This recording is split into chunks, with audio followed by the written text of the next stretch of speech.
Võtan oma küsimused lahti, aga äkki alustame siis. Tere, olen Lauri Esko Harju kinnisvarast ja täna oleme siis jõudnud Marbellasse või Marbeiasse, kuidas öeldakse. Oleme kohtunud Merlisega, kindlasti paljud inimesed teavad teda läbi internetitulunduse ja läbi muude asjade. Mida me täna teeme, me teeme väikse intervjuu, et rääkida siis kinnisvarast Hispaanias, kuidas seda osta, millised on probleemid ja kuidas saame siis meie ja Merlis teid aidata. Et kõigepealt tere Merlis ja suur hea meel, et sa üldse meid siin vastu võtad. Tervitus, loomulikult mul hea meel anda vastuseid nii palju kui oskan. Et nagu me kõik teame, see kinnisvara teema nagu Hispaanias on hiljuti hästi nagu buuminud Eesti mõistes. Ja minu tuttavad, paljud tuttavad tahavad teada, et äkki võiks midagi siia osta. Aga üldsegi, et äkki tutvustad kõigepealt kuulajatele ennast, et kes sa üldse oled, kuidas sa siia said, mis su kogemus on? Et kinnisvaras sattusime siia 2020 veebruar ja kuna Eestis sai natukene korterid ostetud ja neid üles löödud ja müüdud ja siis kui siia tulime, siis vaatasime, et tegelikult võiksin sama asjaga edasi nagu liikuda, eks ju. Aga siis mõtlesin, et mida ma siis teen, eks ju. Ja siis Eve leidis Marbella Luxury Homesi. Ja siis läksingi Marbella Luxury Homesi, see on belglaste firma, kes tegelevad siin kinnisvaraga ja ütlesingi, et ma sooviks tulla umbes aastaks 2 õpipoisiks. Maakleriks. Jah. Ja nende ainukene tingimus see, et sa pead oskama eesti keelt ja inglise keelt. Et kõik ülejäänud saab koha peal. Ja nii siis oligi, et koha peal tehti koolitus, aga tegelikult oli fakt see, et see koolitus peale esimest päeva, teist päeva oli kõik juba meelest läinud, et tegelikult õppisid sa päriselt siis, kui olid asja sees, eks. Ja poolteist aastat sai seal õpitud ja siis tegime Evega Merlis Homes SL-i Hispaaniasse ja alguses ma olin siis füüsilisest isikust ettevõtja, aga nüüd siis toimetame Merlis Homes SL nime all. See on nagu Eestis natukene, et tihti peale minnakse siis maakleriks, õpitakse asjad selgeks ja siis pigem tehakse enda firma, nagu olen ka mina ise teinud, selles mõttes, et ega midagi vist erine. Aga kuidas see nagu tunne algus oli, et sa tuled nagu, mõnes mõttes nagu üksiku hundina tuled Hispaaniasse, et kas sul oli ka mingi nagu backup tiim olemas tugi, et kuidas hakkasid firmat nagu looma või kuidas sul nagu see, räägitakse, et äris on hästi lihtne asi, et esimene asi on vaja julgust ja peale hakkamist. Jah, seda meil oli tegelikult ja seda meil on kogu aeg. Et tegelikult meil olid siin osad eestlased, kes siis soovitasid, kellega me siin ettevõtte saame luua ja siin ei saa tavaline inimene tänavalt minna firmat looma. Et sul peab olema siin kas raamatupidaja või advokaat, kellel on õigus teha ettevõtte. Tavaline inimene tänava pealt ei saa minna tegema ettevõtte. Ja meie leidsime siit ühe kohaliku eestlase, kes on elanud 20 aastat circa umbes siin ja kes tegeleb raamatupidamisega ja tema aitas meil ettevõtte siis ära teha. Nii et kui näiteks meie või meie kuulaja, kelle raha on eeldusel, et ta hakkab mingit äri siin ajama Hispaanias, ta ei oska ettevõtet teha, kas ta võib siis pöörduda teie poole ja te saate teda aidata? Täpselt, et me saame talle anda nõu, me saame talle anda meie raamatupidaja tema käsutusse, kes aitab siis koos Evega selle ettevõtlus kadalipu läbida nii-öelda, et mida kõike seal vaja on ennem, et see ettevõte saaks loodud. Suurepärane, nii et varsti me räägime sellest äkki natuke lähemalt, aga seda juba järgmises lõigus. Aga kui minna nüüd natuke rohkem süvitsi, eestlane ütleb kinnisvara Hispaanias. Aga Hispaania on ju metsikult suur riik. Me ei saa ju Hispaaniat võtta nagu ühe tervikuna. Pigem on nagu niimoodi, et nagu me oleme ennem rääkinud, Hispaanias on erinevatel maakondadel erinevad seadused, et meie oleme praegu siin Costa del Solis, ehk me oleme Andaluusias, eks. Et miks te just nagu selle piirkonna valisite ja miks see piirkond on siis apetiitsem kui teised piirkonnad võib-olla? Tegelikult meil oli tegelikult 2 valikut kunagi. Meil oli plaan minna, läheme natuke veel sammu tagasi, et me tegelikult tegelesime internetiturundusega ja koolitustega, just digiturunduse koolitustega ja kodulehe tegemisega. Ja tegelikult me tegime seda circa 20 aastat ja mingil hetkel Eve põles sellest läbi ja minul sai sellest täiesti kõrini ja siis me mõtlesime, et me peame elus midagi muutma. ja meil oli siis lõpuks jäi valikusse see, et kas me läheme Kanadasse või me tuleme siia Costa del Sol'i nii-öelda, et see oli selline, kuidas ma ütlen, mida kaugemale Eestist, seda pare. Alicante on siis ligemal Eestile. Jah, aga Alicante on lähemal ja Alicante, ma ei tea, meil ei tulnud kuidagi see nagu mõttessegi üldse. Aga põhjus oli tegelikult see, et Kanadas oleks pidanud me jätkama meil oli veel viimased koolitusgrupid üle interneti, üle Zoomi, mis me pidime tegema. Oleks pidanud öösel neid tegema, aga nüüd siin me siis lõpetasime oma grupid, lihtsalt tunniajase vahega tegime selle koolituse ja see oli nagu, sai nagu määravaks tegelikult, et miks me just siia tulime, et niimoodi ta kuidagi läks, jah. Aga te ise elate praegu Andaluusias, aga Andaluusia on tohutult suur piirkond, sinna kokku elab 1,7 miljonit inimest, on mul õigus vist või? Ja. Või paneme natukene muusse, midagi sihukest. Ja midagi sellist on, me elame tegelikult, me isegi ela tegelikult mitte Marbellas, me elame Benahavisi nii-öelda omavalitsuse all ja konkreetsem koht on siis La Quinta, selline väikene armas kohakene, kuhu väga palju, kuidas ma ütlen siis, väga palju turiste tänavalt ei satu nii-öelda. Et pigem ongi, et kui inimesed tahavad hakata ostma kinnisvara siia, siis nagu, mida me ise nagu enda kinnisvara pärust teame, kõigepealt selgitame välja selle sihtrühma. Et kes on siis nagu teie põhilised sihtrühmad? Et kui inimene tahab Eestist osta, mis on su esimene küsimus? No esimene küsimus on alati see, et mille jaoks, et mis on see eesmärk, eks ju. Et kas ta tahab seda endale isiklikuks kasutamiseks, kas ta tahab seda ainult puhtalt välja investeerimiseks, et ta tahab, et see toodaks talle raha juurde, eks ju. Mõned muide kusjuures teevad ka niimoodi, et nad ostavad kinnisvara täiesti uue, kuna uus, mis tuleb turule, on tegelikult soodsam, kuskil circa nii ütleme 25% võib-olla maksimaalselt ja nad hoiavad seda 2-3 aastat, võib-olla isegi natuke rohkem ja siis müüvad selle maha ja nad teenivad selle kasvu pealt sealt siis. See on sama nagu Eestis, et kui, või vist maailmas igal pool, et kui me hakkame arendama uusarendust, kui meil on vundament maas, on hind 1, kui meil on seinad püsti, siis on hind pluss mingi summa, ja kui on viimistlus valmis ja lõpuks on see hind hoopis teine, eks. Ja nii on siin ka, et umbes 2-3 korda seda hinda muudetakse ja müüakse juba siis, kui veel isegi ehitusluba ei ole olemas ja siis on hinnad kõige odavamad. Aga kes on nagu praegu olnud sinu nagu see põhiline klient? Et mina arvan, et nagu meie mõte, kuna me siia ostame, selle aasta lõpus, tüüpiline mõte on see, tahaks nagu sükest kohta, et mida on nagu võimalik välja üürida, kas siis Airbnb-ks tõenäoliselt ja siis talvel natuke ise olla või kuidas ise tunned seda, et kes sul nagu põhilised need inimesed on või on? Siis oled sina üks meie klientidest. See põhiline, jah.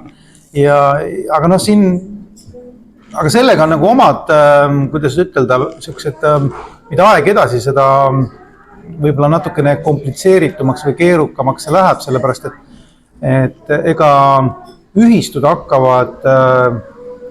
on väsinud, siin on väga palju turiste ja ühistud võivad ära keelata selle ANBB ja bookingu, et nad võivad öelda, et kas või üks kaebus ja me keelame selle ära, eks ju. Aga saab tegelikult ka pikaajaliselt, et rohkem kui 2 kuud näiteks või oma sõbrad või tuttavad või niimoodi. Aga kuidas see saab nagu olla, et ütleme, et me ostame need korteri, mingi aja pärast, praegu on meil lubatud see Airbnb ja booking, aga me ei saa ju lõpuni kindlad olla, et see jääb lubatuks või on seal mingid garantiid või seda saaks kuidagi teistmoodi välja uurida või kuidas nagu sellega? No üldiselt on niimoodi, et kõigepealt me uurime seda, et kas on üldse sellel korteril olemas kasutusluba, ehk siis LPO, licencia primera de ocupación. Ja kui see on olemas, siis on võimalik taotleda nii-öelda turismilitsentsi, mille alusel on siis võimalik see korter panna üles ANBB-sse näiteks. Aga selle eelduseks peab veel olema see, et ühistul ei ole mingisuguseid keelde ANBB osas nii-öelda.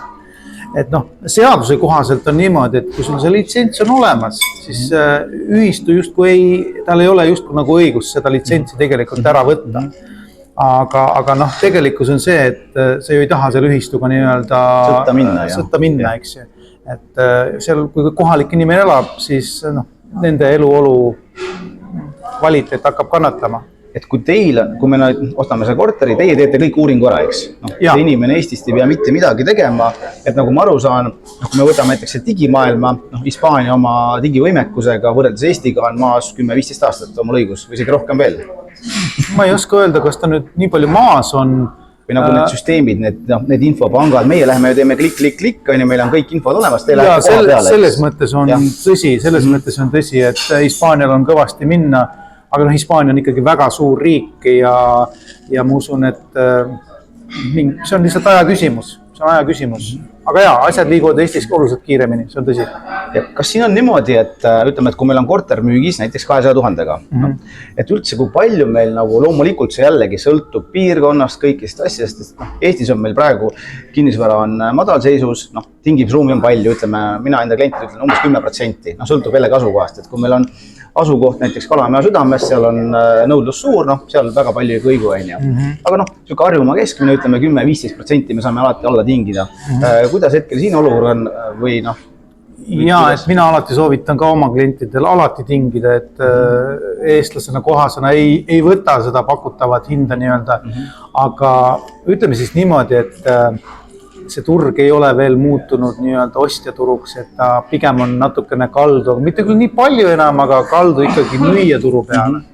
Aga saab tingida ja seda mänguruumi natukene on ikkagi jäetud, aga mida paremini oled sa ise ette valmistatud nende korteri või selle kinnisvara nii-öelda puuduste avastamisel, seda paremad on sul ka tingimused läbirääkimiseks tegelikult. Aga mis on siin põhiliselt puudused, kus nende juurde tulid? Et ma toon näite, et kui mina ööbisin oma Airbnb-s, et siin väga palju soojustust ei olegi vaja, eks, aga näiteks aken on ühekordne. Tähendab seda, et sul müra tuleb hästi läbi, ka mingid kanalisatsiooniteenused, et naaber laseb sul vetsupotist, laseb vette alla ja kõik on väga hästi kuulda.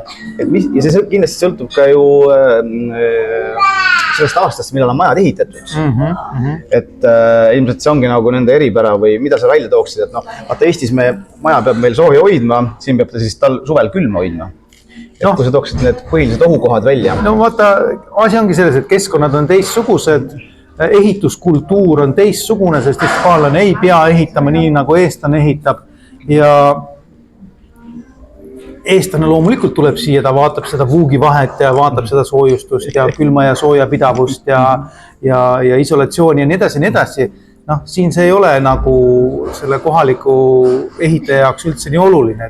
Kui me räägime uusarendustest, siis seal on ikkagi Euroopa tasemel tegelikult valdavad uusarendused ikka teevad ikka Euroopa tasemel. Aga ma alati rõhutan seda iga kliendi puhul, me teeme alati intervjuu sellise tund-poolteist, ma teen Zoom'is temaga ja ma selgitan talle ühe asjana kindlasti seda, et ära oota sellist ehituskvaliteeti nagu Eestis. 90 kraadi me ei leia tõenäoliselt siin väga palju. Ja uusarenduste puhul okei, aga kasutatud teise ringi omad või Hispaania stiilis ära oota seda ja sa pead sellega arvestama.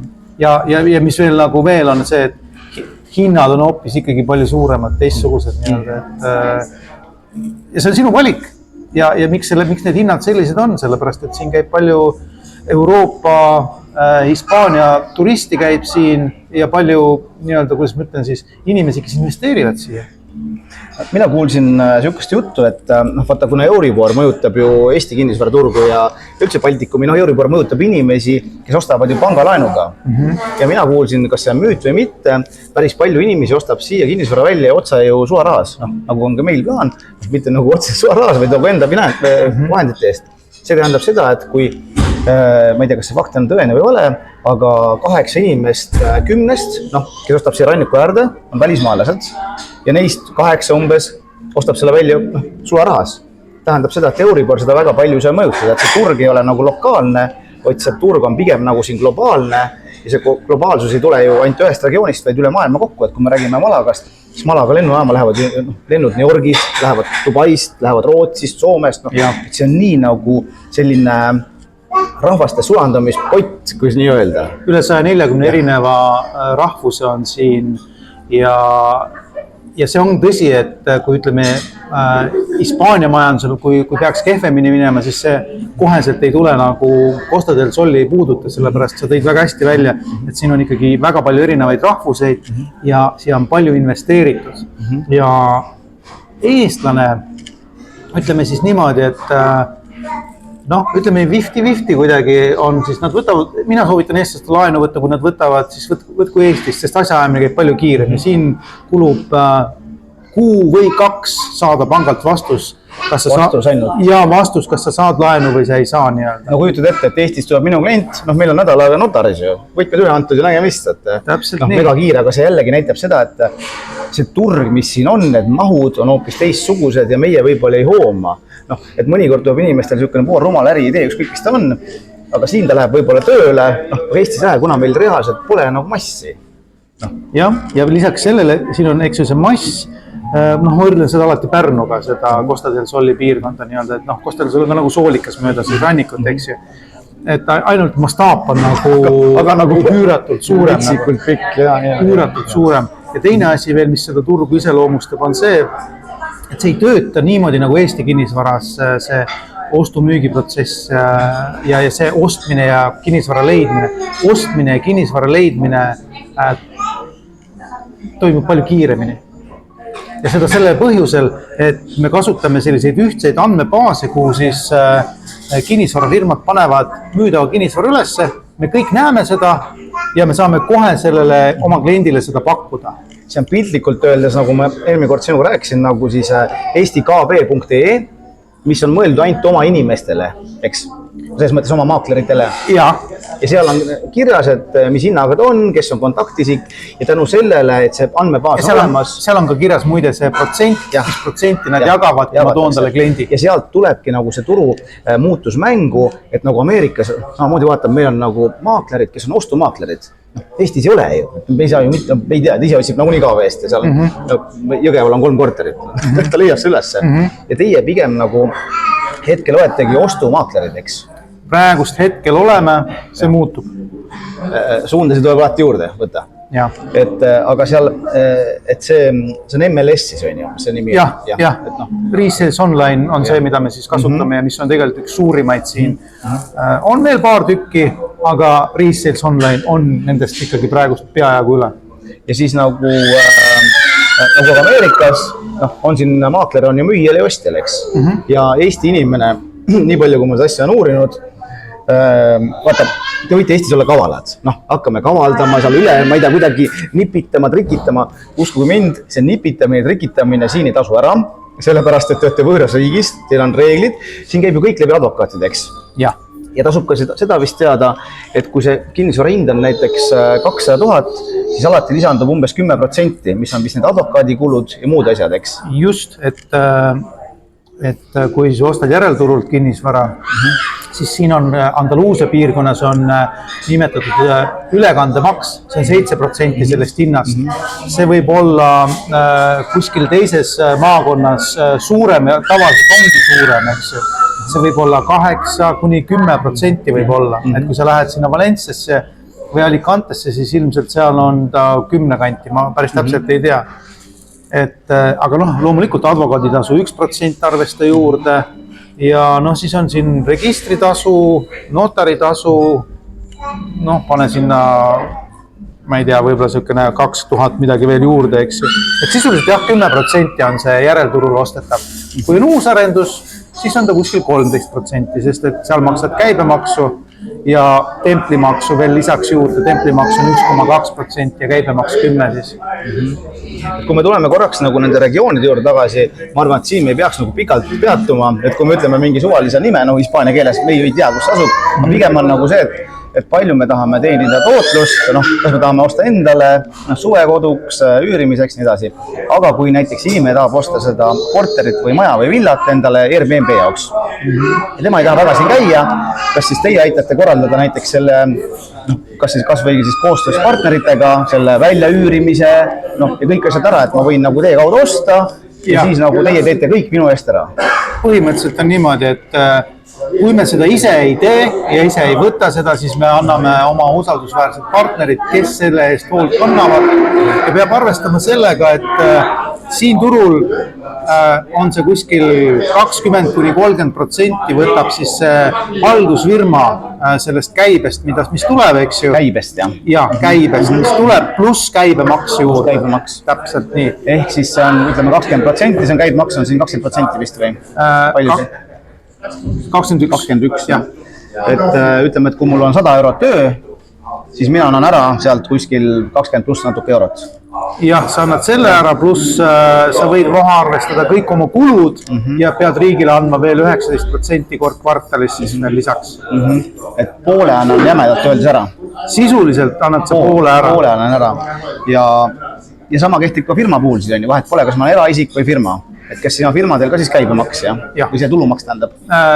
Firmal on kohe, nii kui sa registreerid, on käibemaks. Jaa, sa ei saagi, me just uurisime vist, et Eestis on ju mingid piirid, et me ei saa. Aga kui me ostame näiteks uusarenduse, maksab 300 000, kas seal on see käibemaks alati sees või mitte? Ehk siis tuleb juurde alati, jah? See tuleb alati juurde. Et see, mis me näeme sealt portaalist, seal on see hind pluss käibemaks, jah? Jah, see arvest alati juurde. Pluss siis templimaks siin 1,2%. Ja kui sa kasutad advokaati, siis alati 1% pluss käibemaks veel juurde sinna. Aga kui sa ise võtaksid näiteks, kui sa peaksid praegu ostma, siia piirkonda, mitte peaksid, tahaksid osta. Nii. Ütleme Malagast kuni Marbellani välja, endale korteri sellel eesmärgil, et sa tahaks talvel siin olla, suvel välja üürida, ja ütleme, et su eelarve on, ma ei tea, 250 000. Mis sa saad selle eest, kas sa üldse midagi saad? No, ütleme niimoodi, et 250 000 eest leiab kindlasti sellise korraliku ühe magamistoaga. Ehk siis siin sa pead arvestama, et kui me ütleme üks magamistuba, siis see Eesti mõistes on tegelikult kahetoaline korter, eks. Et ühe magamistoaga korteri kindlasti leiab. Kahe magamistoaga läheb juba keerulisemaks. Kolmega, siis peab hakkama vaatama seda piirkonda, et kui ta läheb ikkagi, kui tahetakse vähem raha eest rohkem saada, kui turult sa tegelikult saad, siis me suuname inimest kas rohkem sisemaa poole või siis kas näiteks Gibraltari suunas, Estepona suunas, eks ju. Ja või siis on veel variant, kui eelarve on siiski väga väike, siis me suuname nad Alicantesse või Valenciasse või Torreviejasse või sinna selles suunas. Aga kuidas siin nagu sellega on, et mina käisin siin ringi nüüd, 5 päeva olen käinud või natuke vähem rohkem, isegi mäleta enam, sõitsin ratta ringi, Delfis on artikkel, kohalikud vihkavad turiste. Mina ei näinud mitte ühtegi silti, kus on, et minge koju midagi, samamoodi ma olen seda turistid mingi koju näinud Tenerifel, ma olen näinud Gran Canarialt, mingi vend on graffitiga teinud, kas see on nüüd siukene Delfi müüt siin või on reaalselt, et kohalikud vihkavad turiste? Mina võin ka öelda, et mina ei ole ühtegi sellist silti näinud, et pigem mida ma olen seina peal ükskord näinud, kui ma kodust tulen ja sõidan mööda ühest majast, kus on kivisein, seal oli kirjutatud okupas ehk siis okupandid välja nii-öelda. See on väga hea teema, et sa tulid see juurde. See okupas, mina pole siukest asja näinud kunagi ja kuulnud. Minu jaoks on täiesti nonsense, ajuvaba, põhimõtteliselt. Et ma proovin selle enda sõnadega lahti seletada, kui sul on korter või maja või kinnisvara ja ütleme, et sa oled, ma ei tea, 5 päeva ära olnud. Paned uksed lukku ja mingi vend tuleb sulle koju, ma ei tea, saab see ukse kuidagi akna lahti, sellepärast me Hispaanias näeme iga pool need trelle, nagu ma saan aru, akende ees. Et nagu, ja mingi inimene tuleb sulle koju, hakkab seal elama ja ta elab seal mingi teatud ajaperioodi vist, siis politsei ei saa teda välja visata, kuna Hispaania põhiseaduse kohaselt on seal kõikidel inimestel õigus nagu kodule. Ja kuidas see nagu tegelikult on? No tegelikult sõltub sellest, et kes seal parasjagu sees on, kas see on tema põhielukoht või mitte nii. Et kui tekib selline olukord, ma ei ole see nüüd ekspert ja ma ei ole advokaat kohe, kes nendele küsimustele peaks tegelikult vastama, aga meie advokaat, me oleme juba natukene oma advokaadi käest sisekoolitust saanud oma tiimiga, aga põhimõtteliselt on niimoodi, et kui ta on sinna sisse läinud ja kui see korter ei ole minu alaline elukoht, siis seaduse kohaselt ei saagi teda sealt nii lihtsalt välja tegelikult. Aga selles osas on nagu rohtu ka, et pane omale peale ikkagi mingisugune turvasüsteem. Et on see siis andurid või kaamerad ja 24 tunni jooksul, kui seal on keegi, kes ei peaks olema, helistad politseisse ja politsei võib ta sealt põhimõtteliselt ilma luba küsimata välja tõsta ja nii ongi nii-öelda. Seal oli vist mingi aeg jah, et ma kuulsingi seda, et nad tellivad mõnikord nagu pitsad endale päev ette, noh, et näidata, et me olime seal, aga see selleks. Kas ei saa lihtsalt niimoodi, et nagu Eesti inimene jõevalt mõtleks, et noh, ta on seal ja ma olen 5 sõbraga sinna, võtan kõrvast kinni ja siis juhtub. No ütleme niimoodi, et ilmselt see ei ole siin selle seadusega kooskõlas, aga ma jätaks siin kuulajal nagu enda mõelda, kuidas on võimalik seda olukorda veel lahendada. Ja pigem on ka vist see, et nagu ma olen kuulnud, see okupade olukord juhtub pigem kohtades, mis pole nii asustatud. Et või üldsegi, kui tõsine see teema jälle nagu reaalselt on, noh, et räägitakse palju, noh, et okupad, aga palju, et sina nagu sellega kokku puutunud, kas sa oled kuulnud tuttavatelt sõpradelt, on see nagu reaalne tõsine oht või pigem mitte? No tegelikult on ju samasuguseid probleeme on Eestis, täpselt samasuguseid probleeme, et inimene on sinna sisse jäänud ja ta ei taha sealt välja kolida ja neid on 2 tüüpi, ühed on need, kes murravad sisse, teised on need, kes ei maksa nii-öelda. Sama asi, eks ju. Probleem sama asi, eks? No, aga siin seadus natukene võtab neid nagu erinevalt ikkagi ja mina ütlen sulle ausalt, minul ei ole isiklikult seda kogemust siin, minu klientidel ei ole ka seda kogemust siin.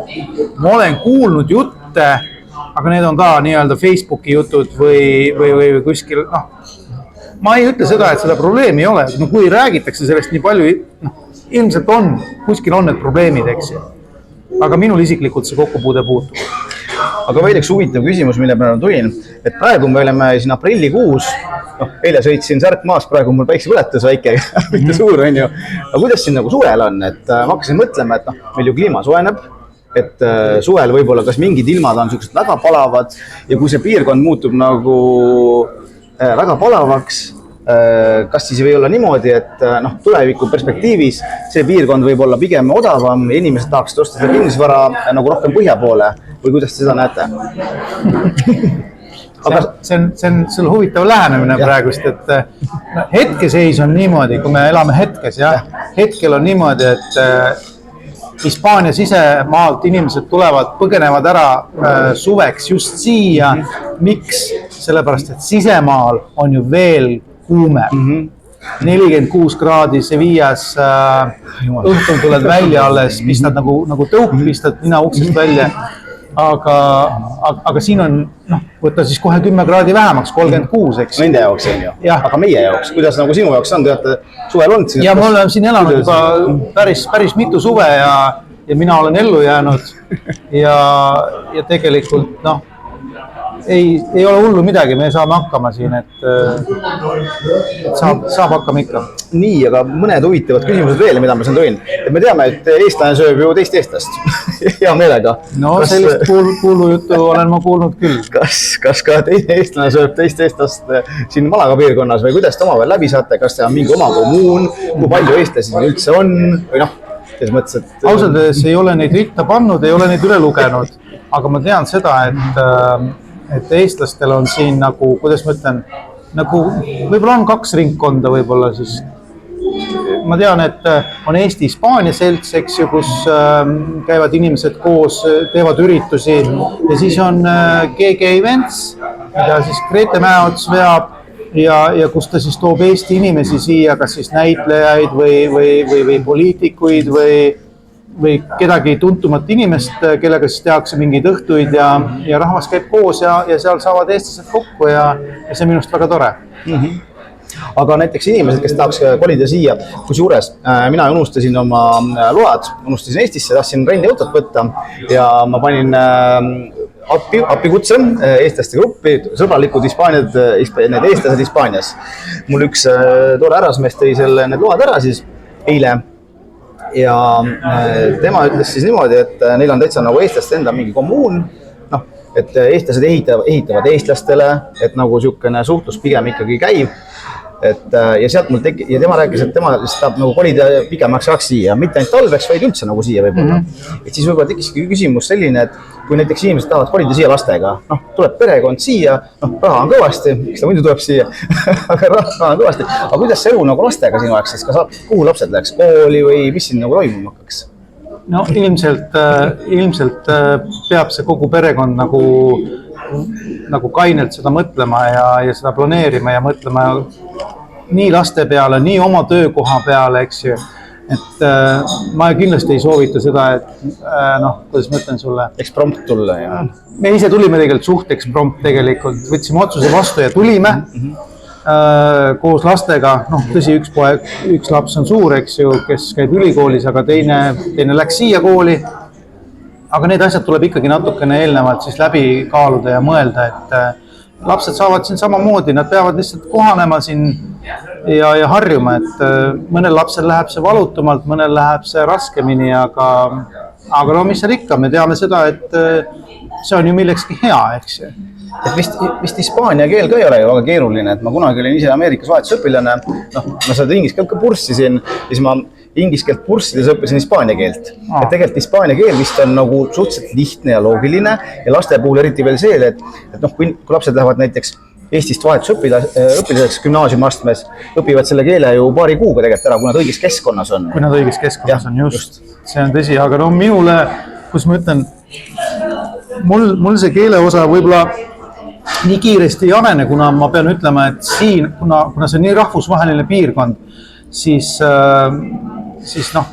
need kinnisvaramaaklerid siin enamus on välismaalased, aga ma ei väida seda, et sa ei peaks nagu keelt siin õppima. Loomulikult ma kahe käega toetan seda, et keelt on vaja õppida ja ma ise seda teen ka jõudumööda, et mul abikaasa tegelikult räägib oluliselt paremini hispaania keelt ja tütar tegelikult, kes koolis käib, räägib ka juba täitsa hästi, et mina ise olen praegu kõige kehvemas seisus tegelikult. Et enda puhul nägin ka seda, et kui sa lähed sinna, et oma hello, one breakfast please, et siis vaadatakse vähe teistsuguse pilguga, aga tahtsin sangret poest osta, küsisin tende est, el vino sangria. Kohe inimene näitas sangria viino seal ja hoopis teistsuguse. Ja see ongi niimoodi, tegelikult see on iga keele puhul niimoodi, et kui sa tahad ja püüad, siis inimene saab aru seda ja ta saab aru sellest, et sa proovid ja ta kohe sulandub ja isegi kui sa pursid, no so what, ta saab ikkagi aru sust kuidagi moodi, eks, et see on oluline. Ja teine asi veel, mida ma tahaks siia võib-olla lisada, on see, et kunagi ma mõtlesin Hispaania. Eesti inimesed tundus hispaania keel, et kuidas ma hakkama saan. Aga minu jaoks, kui ma siin olen olnud, näinud, et see on nagu niisugune rahvusvaheline sulandusmass, hästi palju rootslasi, hästi palju, inglasi igal pool palju. Aga ta on pigem nagu niisugune rahvusvaheline segu inimestest, eks? Siin on väga palju rahvuseid. Et inglise keelega saate ju just hakkama siin. Inglise keelega saab hakkama ja tegelikult sõltuvalt ametist või tööst, mida sa teed, saab ka ingliskeelset tööd teha ja kaugtööd saab siin loomulikult teha, eks. Sest kogu rannikualal on fiiberoptiline kaabel, kogu see rannikuala on sisuliselt kaetud, et tööd saab siin kenasti teha. Kas sa tahad lõpetuseks midagi veel lisada, mida me pole katnud? Ma võib-olla, tahtsin veel öelda, et me teame seda, et kui me nüüd hakkame siin kinnisvara ostma Malaga piirkonnas, mis on Hispaanias üks parimaid piirkondasi, oleme sellest kokku leppinud, nii, me ei hakka ise nikerdama, me võtame ilusti ühendust, liigid on all ja kõigepealt me teeme teile siis niisuguse esmaülevaatus, et me teame, et vaatame üle teie finantsvõimekused, me saame anda soovitusi, et kus mida osta ja sealt saab edasi liikuda, et meie poolt siis on esimene kontakt, siia Hispaanias võtab teid juba Merlis vastu ja nii edasi. Ja samuti ka, et ma ise vajan ka abi, et meil on plaanis ettevõtte luua siin, et tegeleme ka natuke teise valdkonnaga, aga sellest saame juba mikrofoni väliselt rääkida, et need küsimused on kõik tere tulnud ja oodatud. Absoluutselt. Aga enda poolt soovid sa veel midagi lisada? Ma tahan lihtsalt öelda seda, et teeke natukene kodutööd, vaadake, õppige natuke seda piirkonda, vaadake kas või kaardi pealt, eks ju, vaadake neid vahemaid, et tavaliselt on niimoodi, et kui tuled kohale esimest korda, sa pole kunagi käinud, siis sa ei hooma neid vahemasid siin tegelikult, et kui sa tuled Eestis ja kui sa pole üldse nagu reisinud ja sinu esimene koht on nagu see, siis sa tuled täiesti võõrasse kohta. Siis sa vist pole klient ka, ma arvan, ausalt niimoodi, et kuna ma ikkagi maailmas reisinud, näinud, aga ikkagi, et miks nagu siia võtta, käige ennem ära, ma arvan, noh. Käige ennem ära, tulge vaadake, mis siin on, ärge tormake kohe ostma, et jah, kõik ostavad, tegelikult kõik ei osta, paljud räägivad, tahaks osta, paljud mõtlevad, kaaluvad, vaatavad oma võimalusi, noh, see on jälle minu jaoks, ta on Delfi Kriki artikkel, kõik ostavad Hispaaniasse kinnisvara, oi, osta kõik Hispaaniasse kinnisvara, noh, on huvi, on suur, on seal erinevad põhjused praegu, kindlasti üks on nagu, ma ei saa öelda siin nagu potentsiaalne sõjaoht, vaid kogu need uudised, noh, räägitakse sõjast kogu aeg, et näiteks kui mul isiklikult on need korterid Jõhvis, ma müün nad hea meelega sealt maha, noh, ja panen mingi portfeli osaliselt siia, et seda ajutada. Et kindlasti, noh, mina näen seda asja niimoodi. Just. Et jaa, iga meelega aitame ja kui on ikkagi tõsine kavatsus, siis kirjutage, võtke ühendust ja siis lähme sealt samm-sammult edasi. Vot nii oli, et paneme siis tänaseks siin vaikselt pildid kotti ja küsimusi, muresi, loodan, et rohkem küsimusi, vähem muresi, aga siis helistage, kirjutage ja loodan, et see vaatamine või kuulamine oli teie jaoks kuidagi kasulik ja peatse kohtumiseni. Aitäh! Aitäh!